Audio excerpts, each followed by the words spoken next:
السلام علیکم بھائیوں اور بہنوں۔ آج ہم اسلام کے 5 ستونوں کے بارے میں بات کرتے ہیں۔ اسلام کے 5 ستون ایمان کے وہ بنیادی عقائد ہیں جو پوری بنیاد کو قائم رکھتے ہیں۔ ہر پیروکار پر فرض ہے کہ وہ ان اقدار کی پیروی کرے اور ان کو اپنائے۔ یہ زندگی کا طریقہ سکھاتا ہے اور اسے معمول کا حصہ بناتا ہے۔ یہ طرز عمل بنیادی کو مضبوط بناتے ہیں اور کمیونٹی میں لوگوں کو متحد کرتے ہیں۔ کہا جاتا ہے کہ مسلمانوں کو اللہ کی طرف سے حکم دیا گیا ہے کہ وہ ان اقدار کو فرائض کی شکل میں بغیر کسی ناکامی کے پورا کرے۔ یہ ستون بنیادی اسلامی عقائد ہیں جو پیروکاروں کو ہر دن اللہ کی تعلیمات کی یاد دلاتے ہیں اور انہیں اپنی زندگی کے ہر پہلو میں اسے اولیت دینے میں مدد کرتے ہیں۔ اس سے مسلمانوں اور سپریم پاور کے درمیان رابطہ قائم کرنے میں مدد ملتی ہے۔ وہ اپنی زندگی، عقائد اور عقیدت کی تشکیل کے لیے نبی کی مثال پر عمل کرتے ہیں۔ اسلام میں ایمان کے 5 ستون کون سے ہیں؟ ایمان کے 5 ستون ہیں۔ شہادت اسلام کا پہلا ستون، نماز اسلام کا دوسرا ستون ہے، زکوٰۃ تیسرا ستون، صوم چوتھا ستون، حج 5واں ستون۔ اسلام کے 5 ستون، معنی اور انعامات۔ ایمان کے یہ 5 ستون مذہب کے کلیدی عقائد کی حمایت کرتے ہیں اور پیروکاروں کو شناخت کا احساس دلاتے ہیں۔ وہ مسلمانوں کو یہ بتاتے ہیں کہ روزمرہ کی زندگی میں کس طرح کا برتاؤ کرنا چاہیے۔ وہ زندگی کے چیلنجوں پر قابو پانے اور اسلام کے عناصر کی تشکیل کے لیے مومنین کی رہنمائی بھی کرتے ہیں۔ یہاں یہ ہے کہ ان میں سے ہر ایک کو کیا شامل ہے اور بطور انعام پیش کرتا ہے۔ اسلام کے ستونوں کی اہمیت۔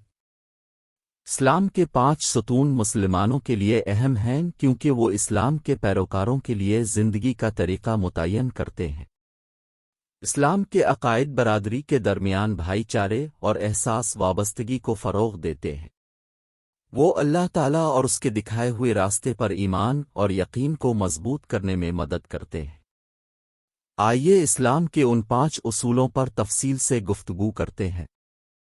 1 ایمان، شہداء۔ شہادت عربی اصطلاح ہے جو ایک خدا اور اس کے رسول پر ایمان کے اعلان کے لیے ہے۔ اشہدوا ان لا الہ الا اللہ و اشہد ان محمد رسول اللہ۔ ترجمہ: اللہ کے سوا کوئی معبود نہیں، یعنی اللہ کے سوا کوئی عبادت کے لائق نہیں اور محمد اللہ کے رسول ہیں۔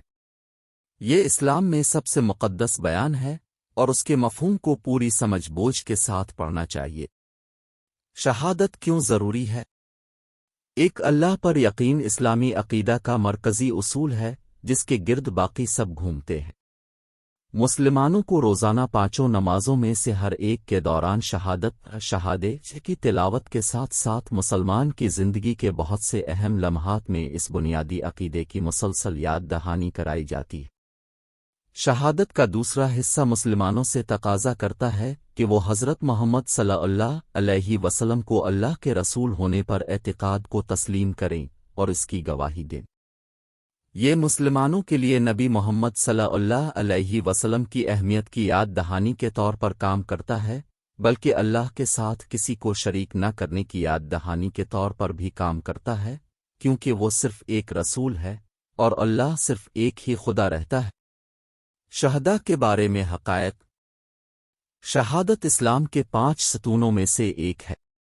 یہ ایک مقدس وصیت ہے جو مسلمانوں کو ان کی زندگی بھر برقرار رکھنے اور ان کے تمام اعمال اور ارادوں میں مجسم ہونے کا دیا گیا ہے۔ شہادت اذان میں پڑھی جاتی ہے۔ مسلمان اپنی نماز میں 1 یا 2 مرتبہ شہادت پڑھتے ہیں جو ان پر دن کے 5 مختلف اوقات میں واجب ہے۔ جب کوئی اپنے مذہب کے طور پر اسلام کو قبول کرنا چاہتا ہے تو شہادت کا ورد ان کے اسلام میں داخل ہونے اور ایک مسلمان کی حیثیت سے ان کی زندگی کی نشاندہی کرتا ہے۔ شہادت کو پہلے الفاظ کے طور پر بولا جاتا ہے جو ایک مسلمان بچہ دنیا میں داخل ہونے پر سنتا ہے، اور مسلمان کوشش کرتے ہیں کہ شہادت ان کی موت کے بعد ان کے آخری الفاظ۔ 2 نماز۔ سلو کیا ہے؟ سلو عربی اصطلاح ہے اس رسمی نماز کے لیے جو مسلمانوں پر دن میں 5 مرتبہ ادا کرنا فرض ہے۔ یہ اسلام کے 5 ستونوں میں سے ایک ہے۔ 5 نمازیں ہیں۔ نمبر 1 فجر، جو سورج نکلنے سے پہلے ہوتی ہے۔ نمبر 2 ظہر، جو سورج کے عروج پر پہنچنے کے فوراً بعد ہوتا ہے۔ نمبر 3 عصر، جو دوپہر اور غروب آفتاب کے درمیان ہوتی ہے۔ نمبر 4 مغرب، جو غروب آفتاب کے فوراً بعد ہوتا ہے۔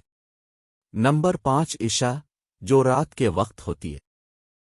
5 فرض نمازوں کے علاوہ مسلمان سنت اور نفل نماز پڑھ سکتے ہیں۔ سنت سلو نمازیں وہ ہیں جن میں نبی اکرم صلی اللہ علیہ وسلم عادتنا رضاکارانہ عبادت کے طور پر مخصوص اوقات اور مقامات پر ادا کرتے تھے۔ نفل نماز رضاکارانہ نماز ہیں جو ایک مسلمان کسی بھی وقت اضافی عبادت کے طور پر پڑھ سکتا ہے۔ صلاۃ کیوں ضروری ہے؟ نماز ایک مسلمان کے طرز زندگی کا ایک لازمی حصہ ہے۔ نماز کے ذریعے مسلمانوں کو ہر روز قرآن کی آیات، شہادت، ایمان کا اعلان اور اللہ کی صفات پر غور و فکر کرنے کی ضرورت ہے۔ دنیا بھر کے مسلمان مکہ میں خانہ کعبہ کی سمت میں ہر دن 5 مخصوص اوقات میں نماز میں متحد ہوتے ہیں، اللہ سے جڑنے اور ان کی زندگی کے مقصد کے طور پر اس کی یاد اور عبادت کرنا۔ نمازوں اور خاص طور پر درمیانی نماز کی پابندی کرو اور اللہ کے سامنے عبادت کے ساتھ کھڑے رہو۔ القرآن، بے شک نماز مومنوں پر مقررہ اوقات میں فرض کی گئی ہے۔ القرآن۔ 3 ذکو کیا ہے؟ ذکو اسلام کے 5 ستونوں میں سے ایک ہے۔ اس کا مطلب یہ ہے کہ مسلمانوں کے لیے ذکو فرض ہے، نماز کے دیگر 4 مقدس ستونوں کے ساتھ، روزہ، حج اور اللہ اور اس کے رسول محمد صلی اللہ علیہ وسلم شاد پر ایمان۔ ہر عاقل بالغ مسلمان کے لیے جو ایک خاص رقم سے زیادہ مال کا مالک ہے، جسے نصاب کہا جاتا ہے، اسے اس دولت کا 2.5% بطور ذکو ادا کرنا ہوگا۔ اور جن کے مال میں مسکینوں اور محروموں کے لیے ایک تسلیم شدہ حق ہے۔ القرآن۔ اہل مسلمان سال میں ایک بار ذکو ادا کرتے ہیں، اور نصاب مال کی مخصوص مقدار کو پورا کرنے ایسے زیادہ ہونے کے بعد ایک قمری اسلامی سال گزرتے ہی اس کی ادائیگی ہوتی ہے۔ ہر مسلمان کی ذکو پھر ان لوگوں میں تقسیم کی جاتی ہے جو وصول کرنے کے معیار پر پورا اترتے ہیں۔ اسلامک ریلیف میں اب کی ذکو کو انتہائی احتیاط کے ساتھ تقسیم کیا جاتا ہے تاکہ اس بات کو یقینی بنایا جا سکے کہ سب سے زیادہ کمزور، بشمول بچے، جنگ، بیماری اور موسمیاتی آفات سے متاثر ہونے والے، ان کی ضرورت کی مدد تک رسائی حاصل کر سکیں۔ نصاب کیا ہے؟ نصاب وہ کم از کم مال ہے جو ایک مسلمان کے پاس ہونا ضروری ہے اس سے پہلے کہ وہ ذکو ادا کرنے کے لیے ذمہ دار ہوں۔ اس رقم کو اکثر نصاب کی حد کہا جاتا ہے۔ سونا اور چاندی وہ 2 قدریں ہیں جو نصاب کی حد کا حساب لگانے کے لیے استعمال ہوتی ہے۔ نصاب کی قیمت 87.48 گرام سونا یا 612.36 گرام چاندی ہے۔ ذکو ایک مقدس ستون۔ ذکو صرف اسلام کا ایک بنیادی ستون ہی نہیں ہے، بلکہ یہ ایک انقلابی تصور بھی ہے جو انتہائی غربت کو ختم کر سکتا ہے۔ یہی ذکو کی طاقت ہے۔ جیسا کہ اللہ سبحانہ و تعالی ہمیں قرآن پاک میں فرماتا ہے، اور نماز پر قائم رہو اور صدقہ جاری رکھو، اور تم اپنے لیے جو بھلائی آگے آگے بھیجو گے اسے اللہ کے پاس پاؤ گے۔ القرآن۔ یہ بھی حق ہے ہم پر غریبوں کا، وہ لوگ جن کے مال میں مسکینوں اور مسکینوں کا حق تسلیم شدہ ہے۔ القرآن۔ نمبر 4 روزہ۔ صوم کیا ہے؟ صوم عربی اصطلاح ہے جو روزے کے عمل کو بیان کرنے کے لیے استعمال ہوتی ہے۔ بلوغت کی عمر گزر جانے کے بعد مسلمانوں کو رمضان کے مہینے میں روزہ رکھنا ضروری ہے، جس میں طلوع آفتاب سے غروب آفتاب تک کھانے پینے، جنسی تعلقات اور ناگوار گفتگو اور رویے سے پرہیز کرنا شامل ہے۔ رمضان کا مہینہ اسلامی کیلنڈر کا 9واں مہینہ ہے، اور اس میں وہ رات بھی شامل ہے جس میں قرآن پاک سب سے پہلے بنی نوع انسان پر نازل ہوا، جسے لیلۃ القدر فرمان کی رات کہا جاتا ہے۔ اس لیے رمضان کا مہینہ بنی نوع انسان کے لیے ایک اہم لمحہ ہے اور مسلمانوں سے خصوصی عقیدت کا متقاضی ہے۔ رمضان کے مہینے میں قرآن نازل کیا گیا تھا جو بنی نوع انسان کے لیے ہدایت ہے، ہدایت دینے والے اور حق و باطل میں تمیز کرنے والے واضح پیغامات ہیں۔ لہذا تم میں سے جو کوئی اس مہینہ میں موجود ہو وہ روزہ رکھے، اور جو بیمار ہو یا سفر پر ہو وہ بعد کے دنوں کے روزے رکھ کر ضائع شدہ دنوں کی قضا کرے۔ اللہ تمہارے لیے آسانی چاہتا ہے، مشکل نہیں۔ وہ چاہتا ہے کہ تم مقررہ مدت پوری کرو اور اس کی تسبیح کرو جس نے تمہاری رہنمائی کی تاکہ تم شکر گزار بنو۔ القرآن۔ روزہ اللہ کی عبادت کیسے ظاہر کرتا ہے؟ اس مقدس وقت کے دوران اللہ تعالیٰ سے دعا ہے کہ مسلمان عارضی طور پر اپنی ضروریات اور بنیادی خواہشات سے پرہیز کریں جو ہماری انسانی ذات کو تشکیل دیتی ہے۔ ایسا کرنے سے مسلمانوں کو موقع ملتا ہے کہ وہ اپنی ضروریات، خواہشات اور خلفشار پر قابو پانے کا احساس حاصل کر سکیں، انہیں خود شناسی کے بلند ترین احساس اور زندگی میں ان کے مقصد و اللہ کی عبادت کرنے کی گنجائش فراہم کریں۔ صرف اللہ کی رضا کے لیے روزہ رکھنا ایک خاص عبادت ہے جس کا بے مثال اجر ہے۔ ایک حدیث قدسی میں اللہ تعالیٰ کا ارشاد ہے، بنی آدم کے تمام اعمال ان کے لیے ہیں سوائے روزے کے، وہ میرے لیے ہے اور میں ہی اس کا بدلہ دوں گا۔ ایک مشہور حدیث میں ہے کہ رسول اللہ صلی اللہ علیہ وسلم نے فرمایا، جب تم میں سے کوئی افطار کرے تو کھجور سے افطار کرے کیونکہ وہ برکت والی ہے، اگر وہ نہ ملے تو اسے پانی سے توڑ دے کیونکہ وہ پاک ہے۔ حج ایک مقدس عبادت ہے جو مسلمانوں کے ذریعہ مکہ مکرمہ، سعودی عرب میں مسجد الحرام کی مقدس مسجد میں ادا کیا جاتا ہے۔ یہ اسلام کے 5 ستونوں میں سے ایک ہے، جس کا مطلب ہے کہ یہ ہر مسلمان پر اپنی زندگی میں کم از کم ایک بار فرض ہے جب تک اس کے پاس اسباب موجود ہیں۔ حج ہر سال اسی مدت کے دوران ہوتا ہے، ذوالحجہ کے مہینے کے دوران، اسلامی کیلنڈر کا 12واں مہینہ۔ حج 8 ذی الحجہ کو شروع ہوتا ہے اور 13 ذی الحجہ تک رہتا ہے۔ قرآن پاک میں اللہ سبحانہ و تعالی مسلمانوں کو یہ مقدس سفر کرنے کا حکم دیتا ہے۔ اب مسجد حرام میں داخل ہوں گے انشاءاللہ بالکل محفوظ، اور آپ وہاں اپنے بال کٹوائیں گے اور چھوٹے کر لیں گے جب آپ حج کی رسومات کو پورا کریں گے۔ تمہیں کوئی خوف نہیں ہوگا، چونکہ وہ جانتا تھا جو تم نہیں جانتے تھے، اس لیے اس نے اسے فوری فتح کے ساتھ جوڑا ہے۔ القرآن۔ جبکہ مسلمانوں کے لیے صرف یہ ضروری ہے کہ وہ اپنی زندگی میں کم از کم ایک بار حج کریں، لیکن یہ کئی بار کیا جا سکتا ہے۔ حج کب تک رہتا ہے؟ 8 سے 12 یا 13 ذوالحجہ کو 5 سے 6 دنوں میں حج کیا جاتا ہے۔ جب نیا چاند نظر آتا ہے تو عید الاضحیٰ شروع ہوتی ہے جو 4 دن تک جاری رہتی ہے۔ حج عبادات اور عبادات کی ایک سیریز پر مشتمل ہے جن میں سے کچھ کو ترتیب سے انجام دینا ضروری ہے۔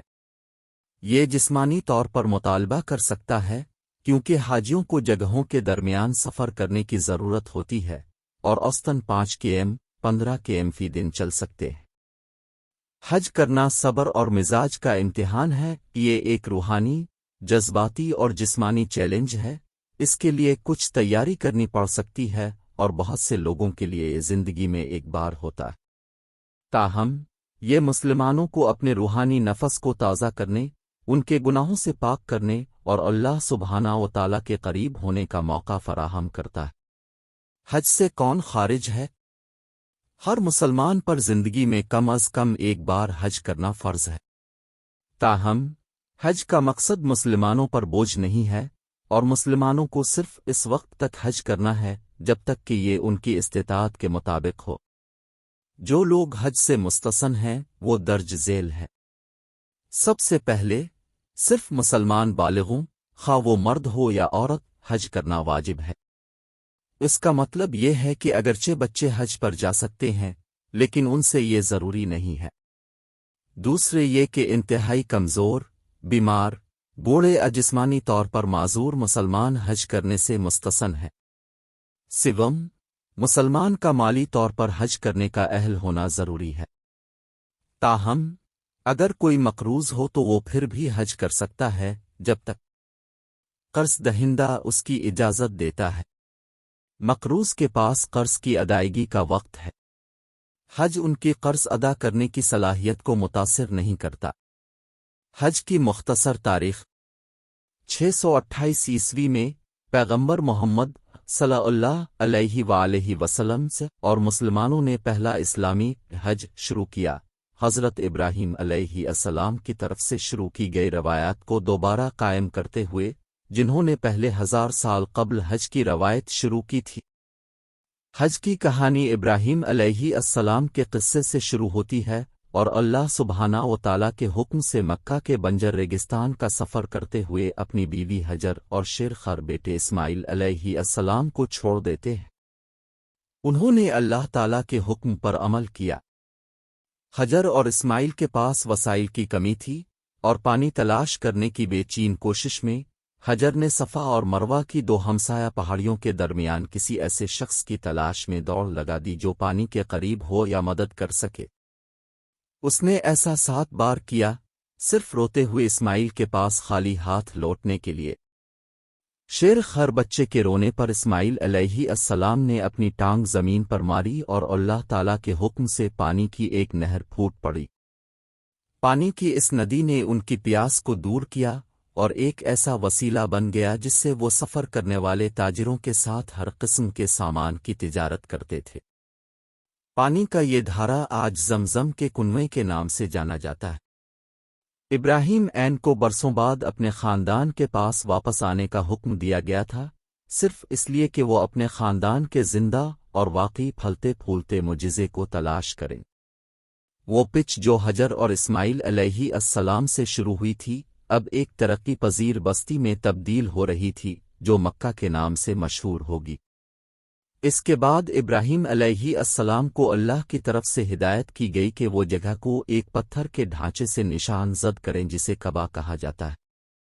ابراہیم علیہ السلام نے اسے اپنے بیٹے اسماعیل علیہ السلام کے ساتھ مل کر تعمیر کیا، بالکل اسی جگہ پر اسے سب سے پہلے اللہ کے پہلے انسان اور نبی آدم علیہ السلام نے تعمیر کیا تھا۔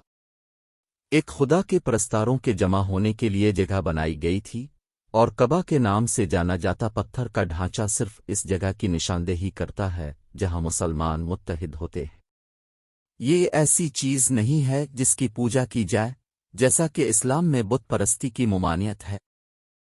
وقت گزرنے کے ساتھ کعبہ کو کافر عربوں کے قبضے میں لے لیا جائے گا، جنہوں نے اسے بتوں سے بھر دیا۔ ہزاروں سال بعد جب حضرت محمد صلی اللہ علیہ وسلم کو وحی اور توحید کا آخری پیغام دیا گیا تو انہیں ابراہیم کی مقدس روایت کو بحال کرنے کی ہدایت کی گئی، وہ مقدس زیارت جسے ہم آج حج کے نام سے جانتے ہیں۔ پہلا حج کب ہوا؟